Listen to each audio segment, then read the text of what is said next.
নমস্কার, আমার একটি নতুন ব্লগে আপনাদের সকলকে অনেক স্বাগত জানাই। আশা করছি আপনারা সবাই খুব ভালো আছেন।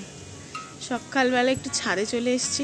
আজকের ওয়েদারটা খুব সুন্দর, রোদ নেই খুব একটা, বেশ মেঘলা মেঘলা আছে, খুব সুন্দর হাওয়া দিচ্ছে, বেশ ভালো লাগছে। সকালবেলাটা না ছাদে আসতে খুব ভালো লাগে, মনটা একদম ভালো হয়ে যায়। দেখুন কি সুন্দর মেঘ করেছে।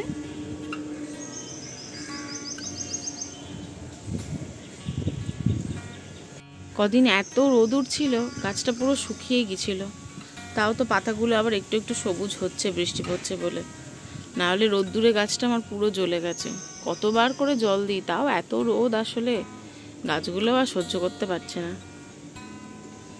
এখানে একটু কুমড়ো দানা বসিয়েছিলাম, বেশ সুন্দর বেরিয়েওছে, কিন্তু এত রোদ উঠছিল সব পাতাগুলো কীরকম হলুদ হলুদ হয়ে গেছে। জানি না আবার ঠিক হবে নাকি, বৃষ্টি তো হচ্ছে এখন, দেখা যাক, ঠিক হলেও হয়তো হতে পারে। তার সাথে এটা একটু উঠছে না করলা, ঠিক জানি না, বুঝতে পারিনি দানাটা, সেটাও বসিয়েছি। ওয়েদারটা এত ভালো লাগছে না, ছাদ থেকে নামতেই ইচ্ছে করছে না, এত সুন্দর ঠান্ডা ঠান্ডা হাওয়া দিচ্ছে, মেঘলা হয়ে রয়েছে, কিন্তু কিছু করার নেই। এখন ছাদে থাকার মতো বেশিক্ষণ সময় নেই, নিচে তো যেতেই হবে, কাজ আছে। খুব ভালো লাগছে ওয়েদারটা আজকে। আজকে এই ফুলগুলো ফুটেছে। রোজ সকালবেলা আমরা কাঁচা আমলকির জুস খাই, তাই নিচে এসে আগে সেটাই খেয়ে নিচ্ছি। আমলকির জুস খাওয়া খুব ভালো, লিভারটা ভালো রাখে। আজ সকালে সবার জন্য জলখাবারে একটু চাউমিন বানাচ্ছি, তাই সেই জন্য সবজিগুলো সবার আগে ভেজে নিচ্ছি। ভাজা হয়ে গেছে, এবার পেঁয়াজটা দিয়ে দিচ্ছি,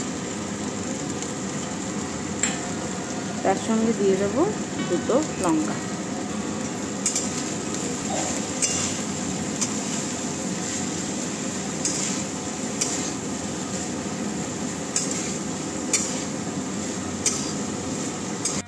কি গো, তোমার চাউমিন কতদূর? একটু দেরি আছে, এখন সবজিগুলো হয়ে এসছে আর একটু ভাজা হবে।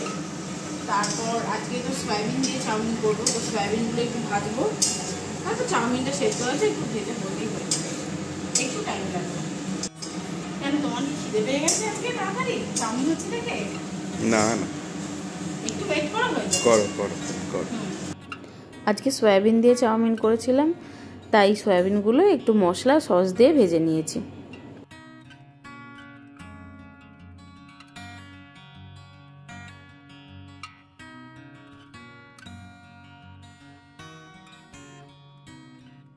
চাউমিনটা এবার একটু মশলা, নুন আর একটু মরিচ দিয়ে ভেজে নিচ্ছি।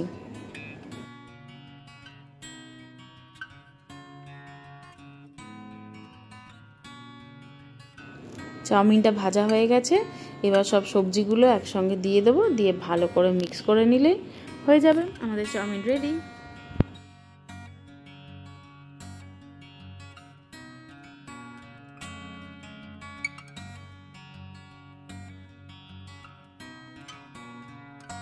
চাউমিন রেডি হয়ে গেছে, এবার খেয়ে বলো কেমন হয়েছে। বাইরে পড়ছে এখন খুব জোর বৃষ্টি। এইদিকে আমরা ঠিক করেছি যে সিনেমা দেখতে যাব, সেটা আমরা সকালেই ঠিক করেছিলাম, সেই মতো টিকিটও কেটে নিয়েছি, কিন্তু এইদিকে এত জোর বৃষ্টি শুরু হয়ে গেছে। এখন এটাই চিন্তা যে এই বৃষ্টির মধ্যে কি করে যাই, কিন্তু আবার টিকিটটা নষ্ট করতেও মন চাইছে না। যদিও সিনেমা হলটা আমাদের বাড়ির একদম কাছেই, এই হেঁটে ম্যাক্সিমাম 5 থেকে 6 মিনিট, কিন্তু এখন তো কোনোভাবেই স্কুটি করে যাওয়া সম্ভব নয়, তাই ভাবছি ছাতা মাথায় দিয়ে হেঁটে হেঁটেই যাব, বেশ ভাল লাগবে, বৃষ্টিতে একটু ভেজাও হবে, বেশ একটু অন্যরকম লাগবে। একটু সেজে গুজে রেডি হয়ে নিয়েছি, এবার যাচ্ছি সিনেমা দেখতে। বাইরে কিন্তু এখনো বৃষ্টি পড়েই যাচ্ছে, দেখা যাক হেঁটে হেঁটে যাই না গাড়ি করে স্কুটি করে যেতে পারি। চলো, আমরা এখন বৃষ্টির মধ্যে হেঁটে হেঁটে যাচ্ছি সিনেমা দেখতে। চলে এসেছি সিনেমা হলে সিনেমা দেখতে, এখন একটু ঢুকতে দেরি আছে, 5-10 মিনিট মতো, বৃষ্টি এখনো পড়েই যাচ্ছে। আচ্ছা, তোমাদের সঙ্গে তো আলাপ করানো হয়নি, ও হচ্ছে আমার হাজবেন্ড। হ্যালো, চলো এবার সিনেমা দেখার পর তোমাদের সঙ্গে দেখা করবো। একে তো আজকে খুব বৃষ্টি হচ্ছিল, তার উপরে আবার উইকডেজ, তো সিনেমা হল মোটামুটি ফাঁকাই ছিল, খুব একটা ভিড় হয়নি। আজকে গিয়েছিলাম একেন বাবু দেখতে। আমার খুব ভালো লাগে একেন বাবুর প্রত্যেকটা সিরিজ, ওনার ক্যারেক্টারটা আমার এত ভালো লাগে না, উনি বেশ কি সুন্দর মজা করেন, হাসান, ওটাই আমার সব থেকে বেশি ভালো লাগে।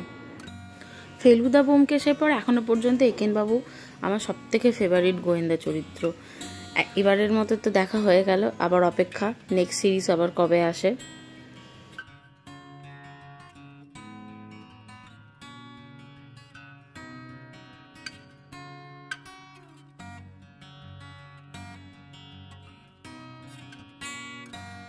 সিনেমা শেষ, তার সাথে বৃষ্টিও শেষ। এবার চললাম আমরা বাড়ির পথে। আজকের মতো টাটা।